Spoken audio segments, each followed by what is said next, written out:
buksan sa Ebanghelyo po ng ating Panginoon ayon kay San Mateo. Matthew chapter 3 verse 13 to 17. At that time, Jesus arrived from Galilee and came to John at the Jordan to be baptized by him. But John tried to make him change his mind. I ought to be baptized by you, John said, and yet you have to come to me. But Jesus answered him, let it be so for now, for in this way we shall do all that God requires. So John agreed. As soon as Jesus was baptized, he came out of the water. Then heaven was opened to him, and he saw the Spirit of God coming down like a dove and lighting on him. Then a voice said from heaven, this is my own dear Son, with whom I am pleased. Dumating si Jesus sa ilog Jordan mula sa Galilea upang magpabautismo kay Juan. Ngunit pumutol si Juan at patuloy na sinabi, ako po ang dapat magpabautismo sa inyo. Bakit kayo nagpapabautismo sa akin? Subalit sumugot si Jesus, hayaan ko itong mangyari ngayon sapagkat ito ang nararapat natin gawin upang matupad ang kalooban ng Diyos. Kaya pumayag din si Juan. Nang siya'y mabautismuhan, umahon si Jesus sa tubig. Biglang nabuksan ang langit at nakita ni Jesus ang Espiritu ng Diyos na bumababang parang isang kalapati at dumako sa kanya. At isang tinig mula sa langit ang nagsabi, ito ang minamahal kong anak na lubos kong pinalulutan. Mga minamahal kong magulang at kapatid, ito po ang mabuting balita ng ating Panginoon. Abitas po natin ang ating mga prayer request na nais po ang pabasbasan sa ating Panginoon, pati na rin po ang mga bagay-bagay na gusto natin maging vessel ng biyaya at himala ng Diyos sa ating buhay. Panginoon, narito po ang mga kahilingan at inyong mga lingkod. Alam niyo po ang pangangailangan ng bawat isa po sa kanila at inaangkin namin, Panginoon, na ang durumawan ng langit ay nakabukas, nakatuon sa bawat lingkod mo, kaya anuman po ang kanilang mga kahilingan ay tinataas. Ngayon pa lamang po, Ama, ay inaangkin na namin answered prayer na. Sa pangalan ni Jesus, ito pong aming samot kalangin, sa ngalan ng Ama, ng Anak, at ng Espiritu Santo. Amen. Pwede na po kayo magsiupo, mga kapatid. Pwede nyo na rin po ibigay yan sa ating mga kapatid na nangongolekta. Happy New Year po, mga kapatid. Pag-aaralan po natin ngayon ang Baptism of Jesus. So, kagaya po natin ng mga binyagang Katoliko, ang ating pong Panginoon ay nakaranas din ng tinatawag po na baptism. Alam niyo po, marami pong mga mananampalataya na gusto nila ng power, ng authority pagdating po sa ministry, pero ina-avoid naman po nila yung process, mga kapatid. Many believers desire anointing without obedience. Marami po mga tao, gusto nilang maglingkod, gusto nilang maging kagamit-gamit, gusto nilang maging authoritative, mga kapatid, ngunit ayaw nilang mag-submit. Amen? Nandiyan po ba kayo? Amen. Gusto nila ng victory without humility. Pero dito po, sa ating pong binasa, sa Matthew chapter 3, 13 to 17, makikita po natin ang pattern na ginawa po ng Panginoon bago siya nagpasimula sa kanyang pagmimisyon. Kung ating pong mapapansin, maliban po doon sa dinala si Jesus sa kapistahan at siya'y nagpaiwan doon sa templo, wala nang any account na naitala patungkol po sa kanyang kabataan, mga taon na lumipas. Siya po ay lumutang nung siya po ay 30 years old na, mga kapatid. At dito, bago po siya gumawa ng anumang himala, nag-submit muna siya sa kung ano yung ipinapagawa ng Ama na nagsubok sa kanya. Amen? So, bago po yung power, makikita natin na nagmula siya sa water. umahon siya mula sa tubig, mga kapatid. Bago yung authority, there is obedience. Bago po yung public ministry, na siya ay susundan ng maraming tao, siya po ay pakikinggan, hahangaan ng maraming tao, there is a private surrender. Siya po ay nagpasakop sa kung ano ang kalooban ng Ama. Amen? Now, Jesus followed this divine pattern. Ang sabi po dito sa verse 13, that Jesus came from Galilee to John at the Jordan to be baptized by him.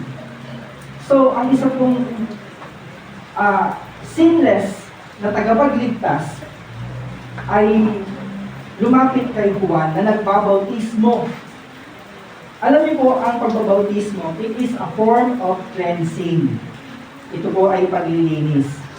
Ngunit, alam natin na si Jesus ay walang bahid ng dungis. Wala siyang kasalanan. Sa madaling sabi, hindi niya talaga kailangan yung baptism. Sa totoo lang, mga kapatid.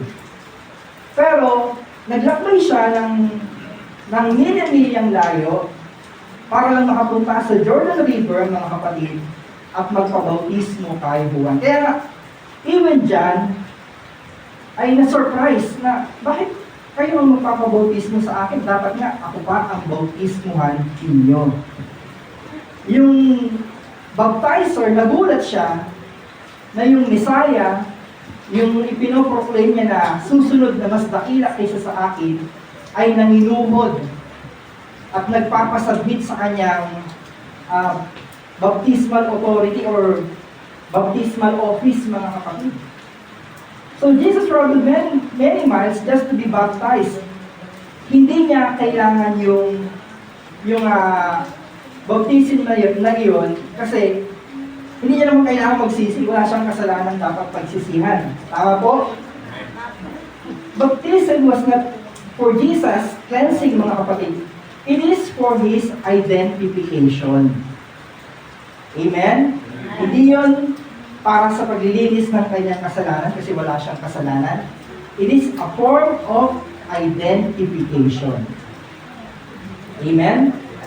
Parang si Moses, nung sinusugo siya ng Diyos na makipag-usap sa Panginoon, nung natutulog na siya, nilapitan siya ng Diyos para patayin. Alam niyo kung bakit? Kasi haharap siya sa Panginoon ng hindi ulit. Hindi circumcised. Wala siyang kumbaga, sa Abrahamic lineage, ang lahi ni Abraham dapat mga circumcised. Siya, haharap siya sa Panginoon na hindi siya dumadaan sa ganong seremonya. Kaya yung asawa niya, mga pangalan ng asawa ni Moses, si Zipporah, ay tinuri yung dalawa niyang anak na lalaki. At yung dugo nun ang ipinampahid kay Moses. Amen? So dito, mga kapatid, kasi ano yun identification yun. Sabi ko sa 2 Corinthians 5:21, hindi nagkasala si Kristo, ngunit dahil sa atin, siya itinuring na makasalanan upang sa pamamagitan niya ay maging matuwid tayo sa harapan ng Diyos. So para ma-represent niya tayo, siya ang nag-step up sa ating kalalagayan. Amen? Ipinasok niya ang kanyang paa sa ating mga sandalyas o sa ating pong mga sapatos. Amen? So Jesus humbled Himself. Kung si Jesus na hindi nagkasala ay nagpasubmit sa pagpapabautismo ni John the Baptist, how much more naman po tayo ng mga makasalanan ang hindi mag-submit sa ipinapagawa ng Diyos sa buhay natin. Amen? Ang lakas naman ng loob natin, di ba po? Amen? Sino ang nagsasabi dito na, I am the captain of my soul? Dati sinabi ko yan sa sarili ko. Ako ang dapat masunod sa sarili ko. Kaya nagkawindang-windang ang buhay ko. Mga kapatid. Kasi sinunod ko yung gusto ko. Amen? Sabi dito sa verse 14 to 15, tumutol si Juan at patuloy na sinabi, ako ang dapat magpabautismo sa inyo. Bakit kayo ang nagpapabautismo sa akin? Subalit sumagot si Jesus, kaya mo itong mangyari sapagkat ito ang nararapat natin gawin at upang matupad ang kalooban ng Diyos. So dito, tinuturuan tayo ng Panginoon ng something powerful or something na dapat natin tandaan. That righteousness is not just believing what is right. It is obeying completely. Amen? Ang katuwiran, mga kapatid, ang righteousness, hindi lang yung pag-alam ng kung ano yung dapat mong gawin o kung ano yung tama o mali. Kundi yung pagsunod. For example, yung mga Pharisees, alam nila ang Mosaic law. Alam nila kung ano yung mga katuruan, mga kautusan. Pero pagdating naman sa action, sablay sila. Bakit? Punong-puno sila ng kataasan ng kalooban. Punong-puno sila ng pagpapaimbabaw. Amen? Tama ka nga, hindi ka naman marunong sumunod, eh di wala din. Alam niyo po ang isa sa mga isiniksik ko sa isip ko nung ako ay bumalik sa paglilingkod. Kasi nawala rin ako sa sa ministry ng ilang taon. Meron akong mga, sabihin na natin, mga hindi ko gusto. Meron akong mga nakikita na parang ayoko ng ganon. Pero nung nag-decide akong bumalik, isiniksik ko sa isip ko, kahit gaano ka kagaling, kung di ka marunong sumunod, di nila yun kailangan. Amen, mga kapatid? Kasi nga, sa pagsunod, marami kang matututunan. Na hindi mo matututunan kung lagi kang nagmamataas. Kung lagi kang nagmamalaki para sa iyong sarili. Na matututunan mo naman kapag sinasabit mo ang sarili mo. Amen po? Sabi po ng Philippians chapter 2 verse 8, He humbled Himself and became obedient. Siya na isang Diyos ay iniwan ang kanyang kaharian at bumaba sa atin. Nakipamayan sa atin. Nagpakumbaba siya at naging masunurin hanggang kamatayan. Kahit sa harapan ng kamatayan sa krus ng Kalbaryo, ay sinunod niya kung ano ang kalooban ng Ama na nagsugo sa kanya. So ano po ang ipinapakita sa atin dito? That heaven does not empower rebellion. Kaya niya nga ibinagsak si Lucifer. Amen? Heaven empowers obedience. Sumunod ka muna para makita mo yung sagot sa iyong mga katanungan. So sabi ko dito sa verse 16, nang siya mabautismuhan, umanong si Jesus sa tubig. Biglang nabuksan ng langit at nakita ni Jesus ang Espiritu ng Diyos na lumabang parang isang kalapati lumapit sa kanya. So when he had been baptized, mga kapatid, makikita natin yung pagkakasunod-sunod, yung pattern, yung order. Sumunod si Jesus, nagpabautismo siya, at nabuksan ang langit. Amen? Minsan, hindi naman dahil sa lack of prayer kaya hindi bumubukas ang langit sa atin, kundi lack of obedience. Yes, madasalin ka. Kabisado mo yung Ama namin, Aba Ginoong Maria, Salmo, pero kung hindi ka naman obedient, hindi pa rin magbubukas ang langit sa iyo. May napakinggan niya akong talk ng isang pare.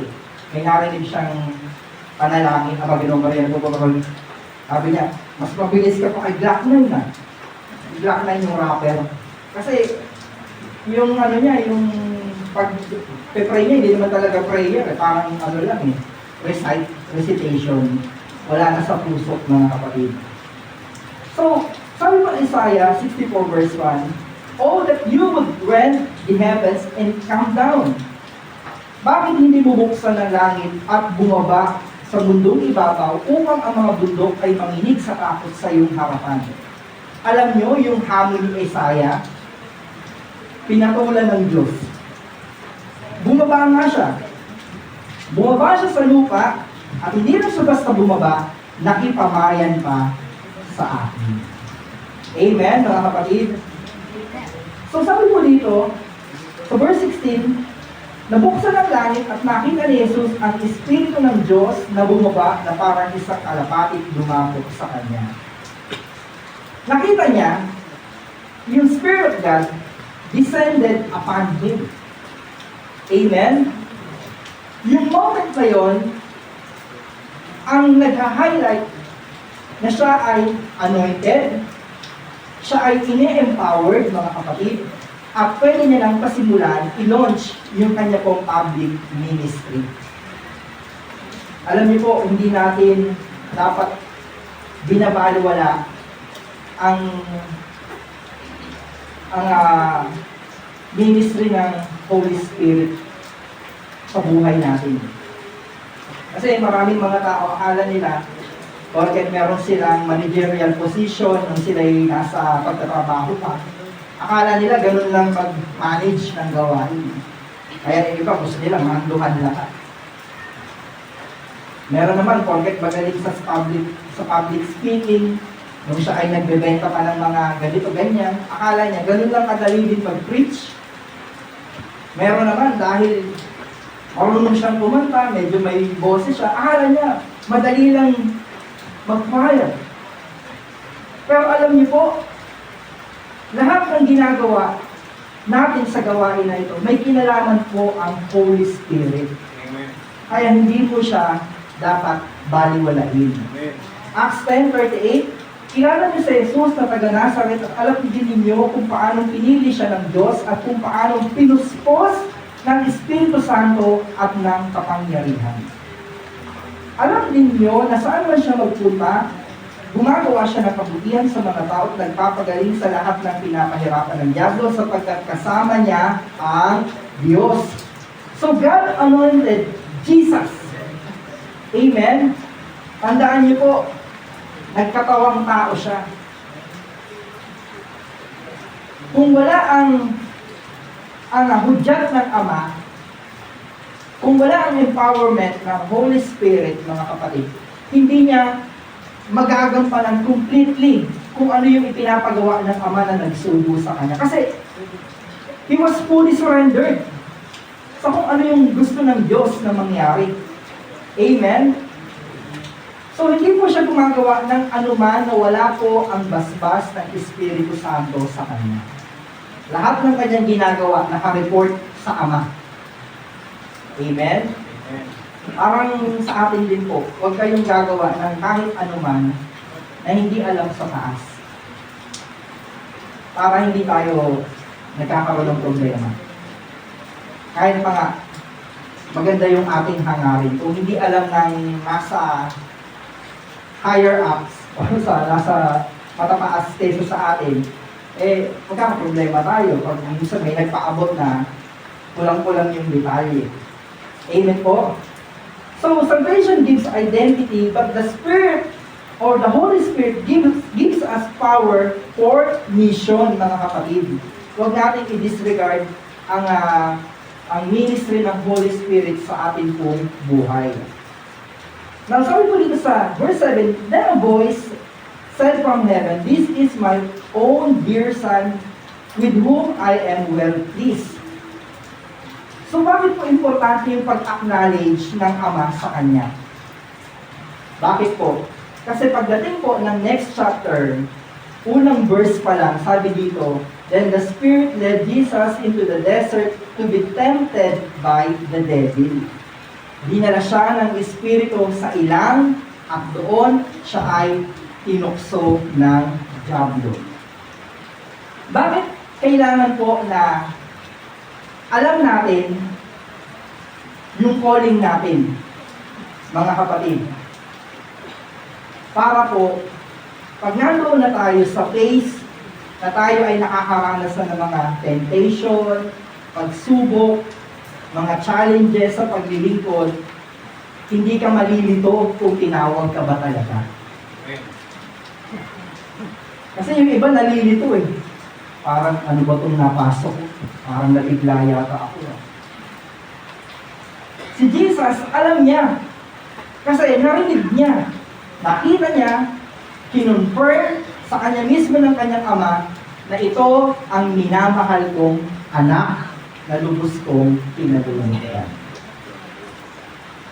Kaya di ba ang unang tanong ng kaaway sa kanya, kung talagang mahal ka ng ama mo, ng Diyos, bakit kanya hinahayaang magutom?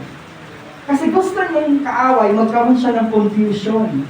Ma-confuse siya na, oo nga no, ba't niya ako dinala dito sa wilderness para magutom ng 40 days and 40 nights? Eh kung alam mo yung identity mo sa harapan ng Diyos, kahit anumang pagsubok ang maranasan mo, hindi ka aayaw, hindi ka bibitaw, kasi kilala mo ang Diyos na yung pinaglilingkuran. Amen? Ang hina naman ang palakpak mo, malakas kayo yan. So, God wants us to be grounded sa Kanya pong salita. God wants us to be grounded in who you are and not just on what you do. Alam niyo po kung bakit? Kasi kapag nakatingin ka lang sa mga ginagawa mo, halimbawa sa ginagawa mong paglilingkod, pwede kang panghinaan ng loob eh. Pwede mong sabihin na, naglilingkod naman ako, bakit ganito ang mga nangyari? Pero kung naka-grounded ka, sa pagkakatawag ng Diyos sa'yo, ang iisipin mo, well, part talaga yan ng paglilingkod. Ganun talaga. Amen? So makikita po natin, from water, there is a touch of spiritual warfare, mga kapatid. Sabi ko sa inyo kanina, the Spirit led Jesus into the wilderness to be tempted. After po ng baptism, umaatikabong tuksuhan. Kaya alam niyo po, kung tayo man ay nagtatagumpay sa paglilingkod, huwag tayong maging masyadong kampante. Kasi doon umaatake ang kaaway. Minsan kung kailan ang successful ng anniversary, the next week, may mga nagre-resign ng manggagawa. Di ba? Hindi ba napapansin? After anniversary, biglang may choir na mag-aaway. After ng anniversary, biglang may manggagawa na magre-resign. Kasi po, bakit? After po ng baptism, kagaya ng naranasan ng Panginoon, dinala agad siya sa ilang upang tuksuhin. Amen? Kaya alam niyo po, kapag anointed ka, mag-ingat ka. Kasi target ka ng kaaway. Kapag kagamit-gamit ka, guard yourself. Be more prayerful. Kasi mainit ang mata ng kaaway sa'yo. Kapag kagamit-gamit ka sa paglilingkod, mga kapatid, anointing attracts opposition. Kaya huwag ka na magtaka.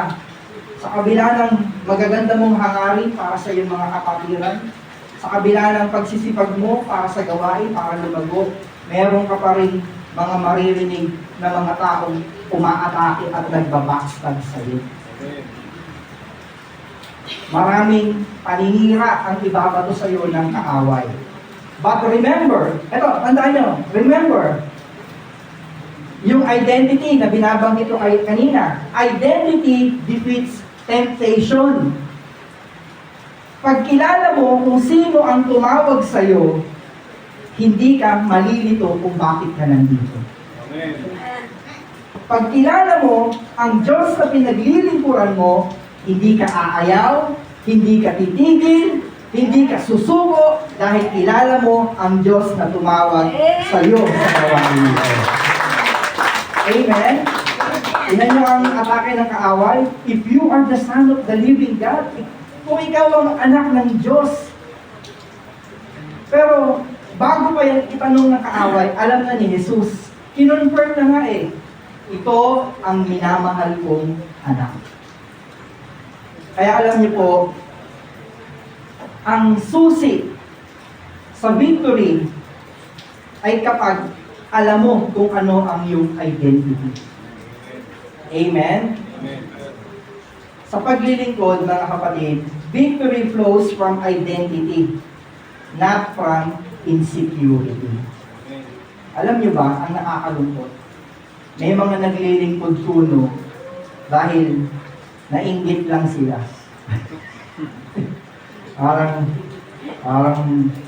parang magandang maging worker din kasi parang kilala ka, minamalong-malungan ka. May mga ganun eh. Parang magandang maging preacher kasi inaabot-abotan ka ng sobre. Parang magandang maging choir kasi parang sikat-sikat ka sa amber. Alam niyo po, pag gano'n ang ating motivation, insecure. Insecure. Amen? Hindi po dapat gano'n. So, ano po ang kahalagahan ng baptism na naranasan o pinagdaanan ng ating Panginoon? First of all, sabi doon, sa verse 13, Jesus arrived from Galilee and came to John at the Jordan. Yung Jordan po, mga kapatid, or Jordan River, it is a symbol of transition. Sabihin niyo nga po, transition. Pagpapalit. Or paglipat, mga kapatid. Kasi po ang Jordan River ay may malaking bahagi sa kanila pong kasaysayan. Una po, ang mga Israelites, tumawid sila ng Jordan River para makapasok sa Promised Land. Nandun po yan sa book of Joshua chapter 3. Isa pa, nung nilipat ni Elijah yung kanyang double portion of anointing kay Elisha, tumawid din sila ng Jordan River, mga kapatid. So Jordan River represents transition from old to new. It is a preparation for fulfillment. Amen? Kaya, alam niyo, bago tayo magpasimula ng ating ministry, mahalaga po yung transition. Yung nailipat na ba sa'yo? Parang, bago mag-flow yung power, kailangan, alam mo sa sarili mong surrendered ka. Pero nga pa akong isang youth na isinama sa isang gawain. Sabi ko sa kanya, isinama ko siya dyan sa parting isla. Gusto magpatotoo. Sabi ko, wag. Bakit hindi sumunod sa akin? Bakit ako nagpapatotoo na?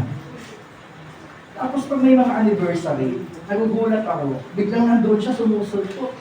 Tapos nagpapatotoo. Wala nang masamang magpatotoo, pero ang sa akin lang, kumbaga, parang umano ka muna, huminahon ka muna. Ang gano'n. Kasi ako, kung ako tatanungin, kilala ko siya kasi kapitbahay ko siya.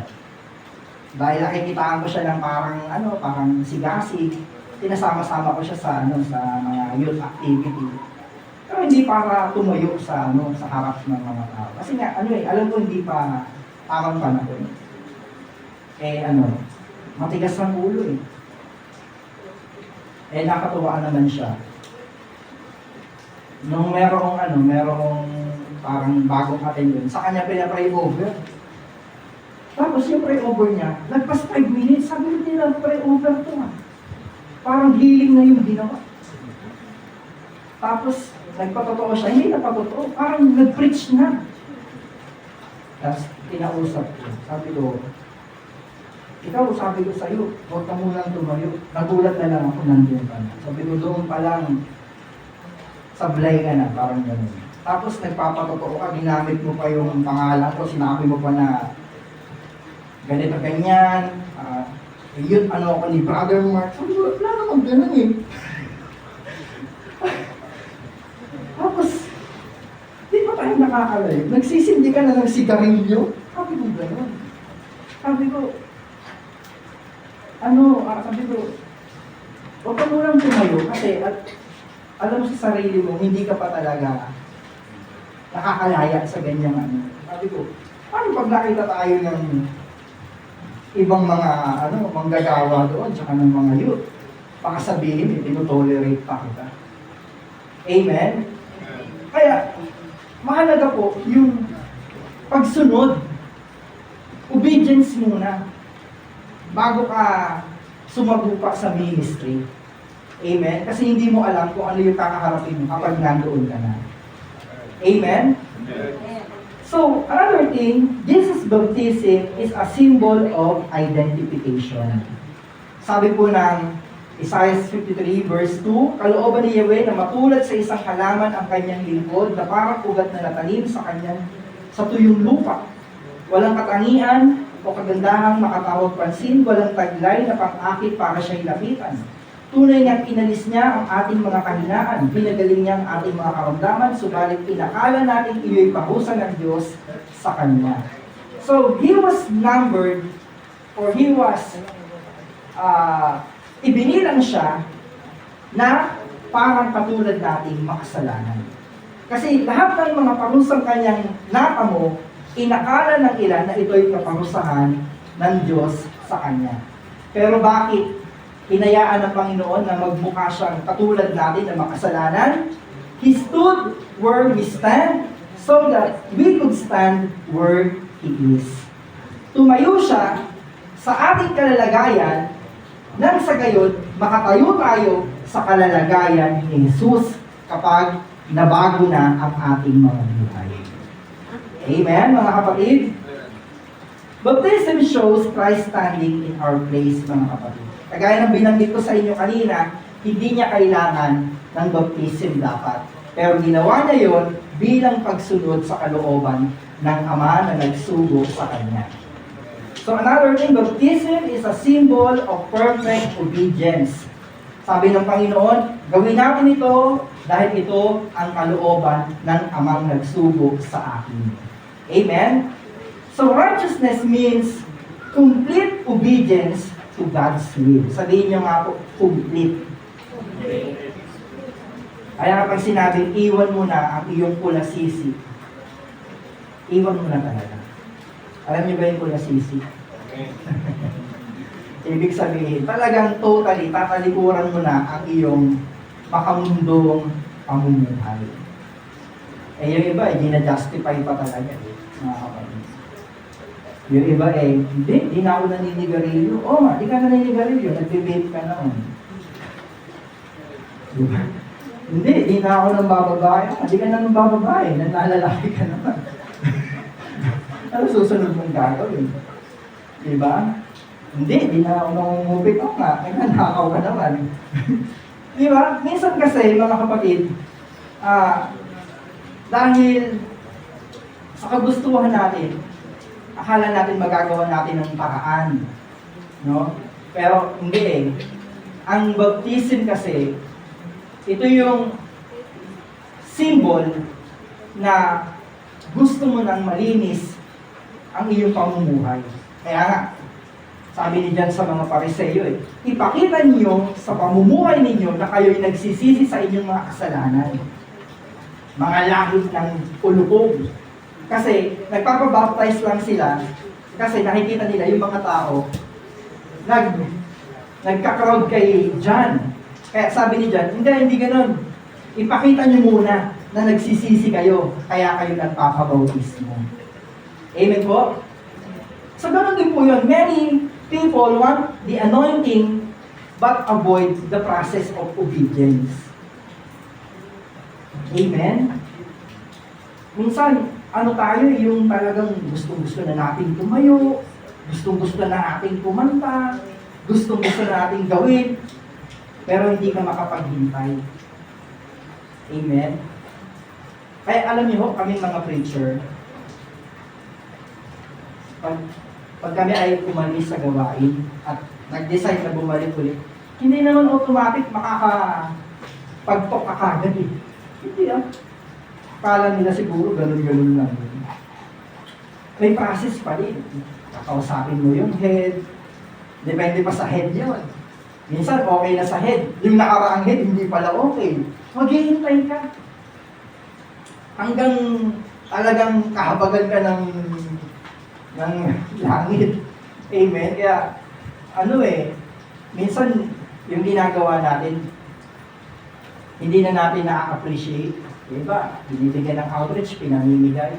Sabi ng kasamahan ko doon sa isa kong kasama, alam mo brother, ang dami natin kasamahan, gustong-gustong humayo. Ikaw pinamimigay mo. Meron dyan, ilang taon na hindi sila nakakabalik, hindi nabibigyan ng pagkakataon. Gusto nilang mag-share ng word of God. Ikaw nandyan ka sa spot na yan, tapos hindi mo pinupuntahan. Kasi nga, minsan yung iba, nahilaw sa sa training. Akala nila talaga, ganun lang kadali. Amen? So, Jesus shows us, obedience comes first, and then power follows. Kapag ikaw ay marunong sumunod, makikita mo, susunod din ang pagpapala. Pag marunong kang sumunod, mag-obey sa mga mas nauna sa'yo, kita mo, pagpapalaki ng paglilingkod na ginagawa mo. Amen? And then, sabi dun sa verse 16, as soon as Jesus was baptized, heaven was opened. Baptism is a symbol of divine access. Ganito po yan.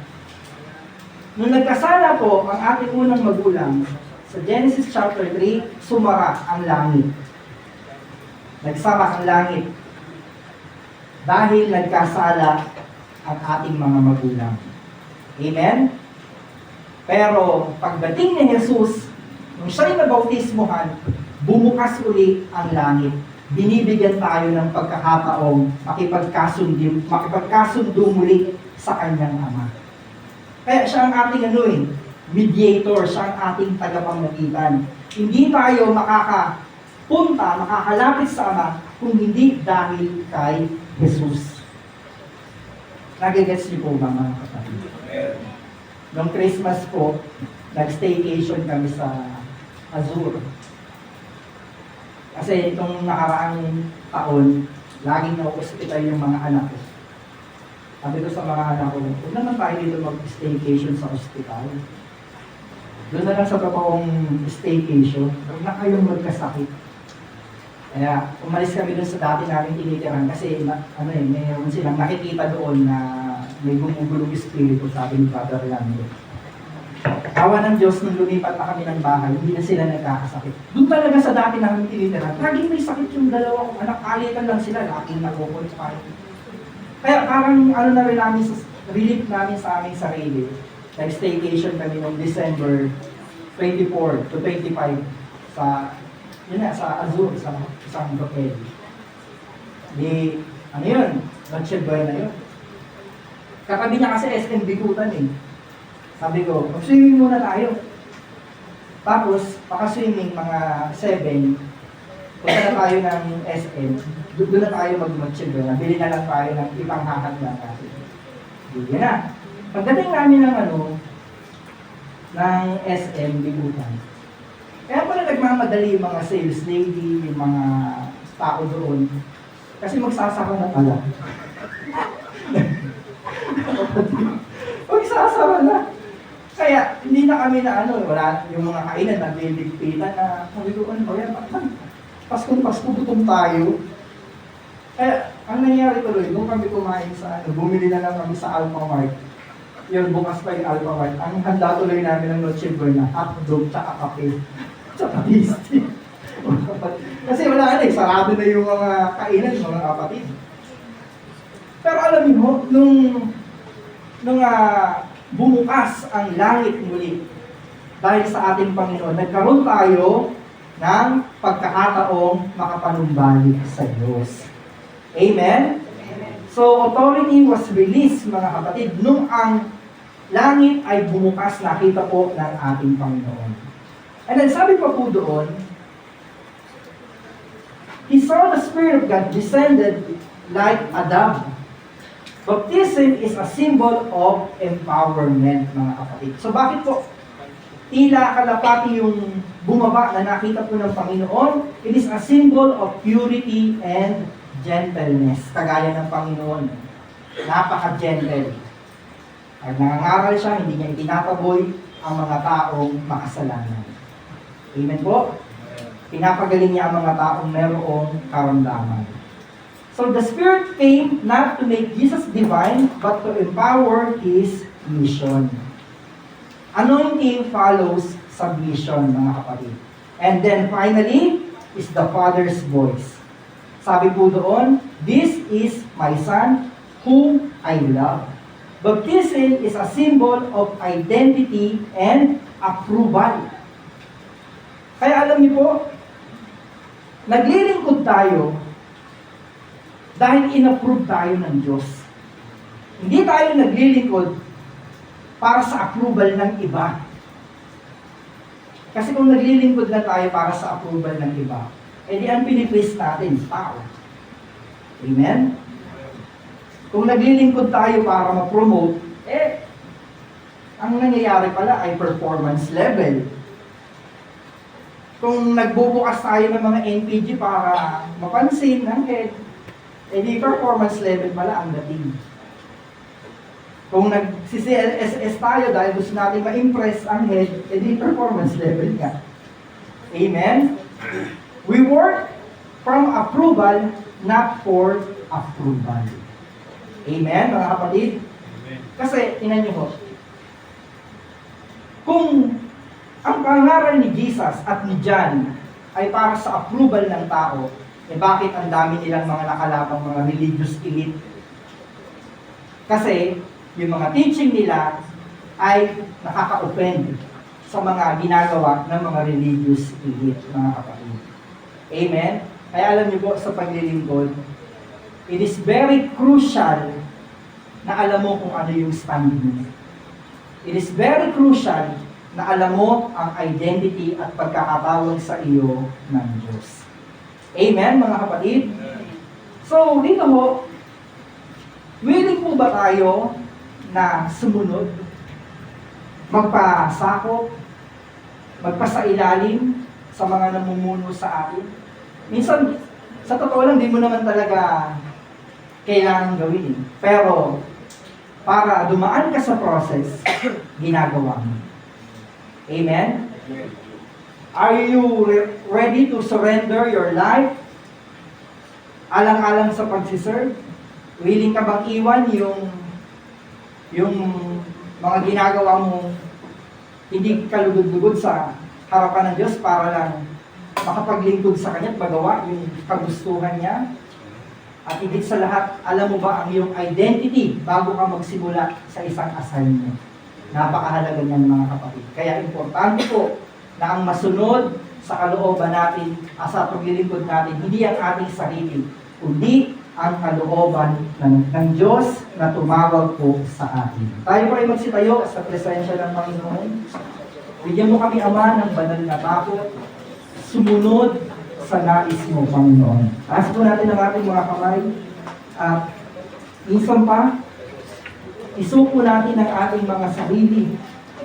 Aminin natin sa Diyos. Aminin natin sa ating Ama na kung wala siya sa buhay natin, baliwala ang ating mga pagsusulikat. Kaya gawin natin na siya ang nagga-guide, siya ang nangunguna. Nakasurrender ang buhay natin sa Kanya. Dahil alam natin kapag sa Diyos tayo sumangguni, alam natin na hindi tayo mapapahamak. O Diyos, iyong dinggin ang aming panalangin, Panginoon. Ang puso namin ito ay lagi namin iaalay, ilalaan para lang sa iyo. Hallelujah.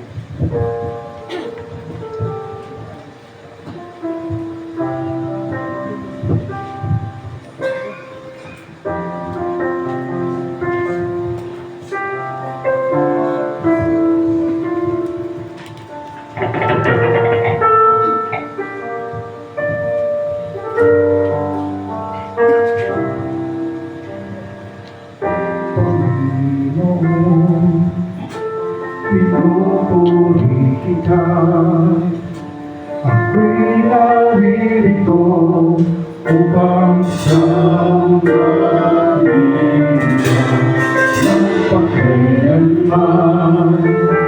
Itataas kita sa aking buhay, ikaw ang Diyos. Panginoon, pinupuri kita.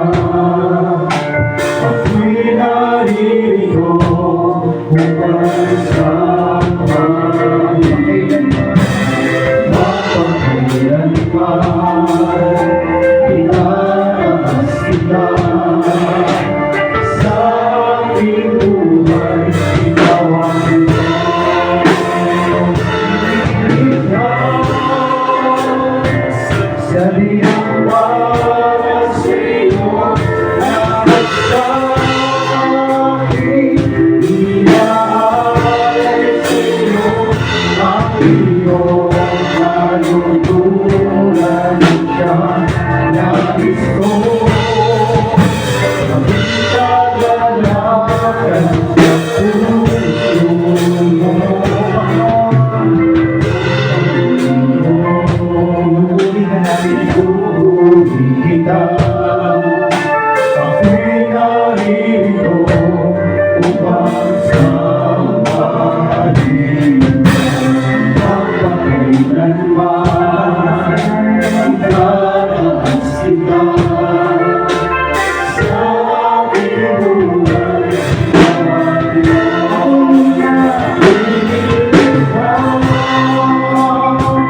Sa iyong para sa'yo, lahat sa aking inaalay sa'yo, ang iyong kaluturan sa nais ko. Maging kagalakan sa ako'y nilikha.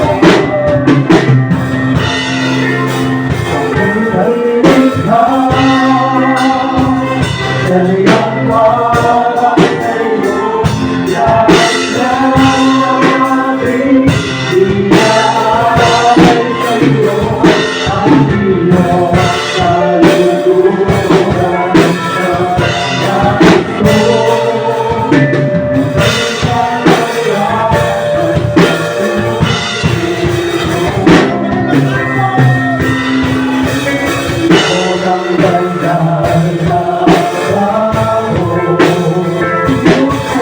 Sumunod sa langit ko, makitang gawa ng aking puso ay kalooban mo, kabuuan mo. Isa pa, puro iyong hiling sa aking kahalagahan. Ang puso ko'y ito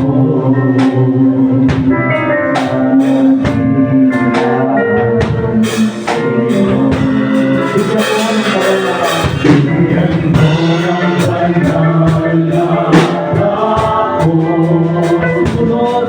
Sumunod sa nais mo. Sigawan ang aking puso ay kalooban mo, kabuuan mo.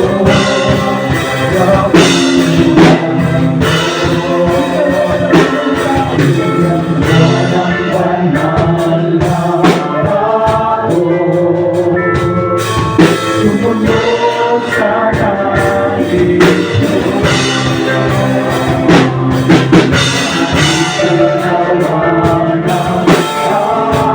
puso ay kalooban mo,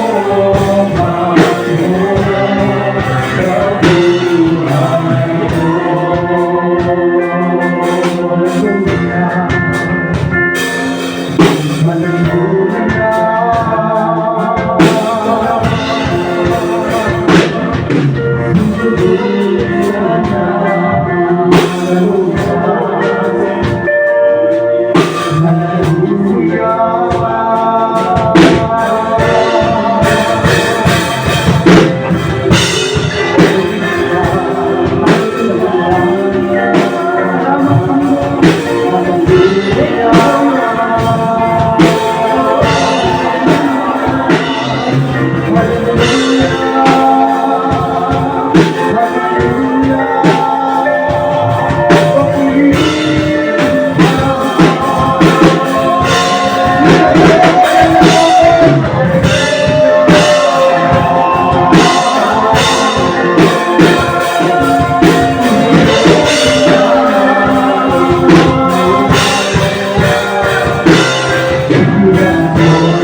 Malakas na palakpak sa ating Diyos na buhay. Praise the Lord.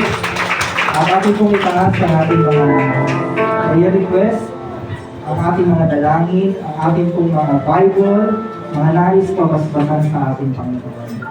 Ama namin Diyos, minsan pa kami po ay nangangakas humingi ng pagpapala, Panginoon. Alam namin o Diyos, that victory follows when we obey.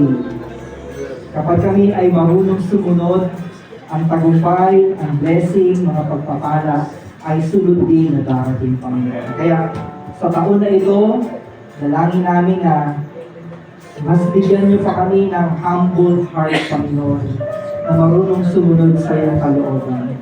At hindi ang sariling kagustuhan lang namin ang aming pinapairal, bagkus nakasubmit palagi, Panginoon, sa kung ano ang iyong will.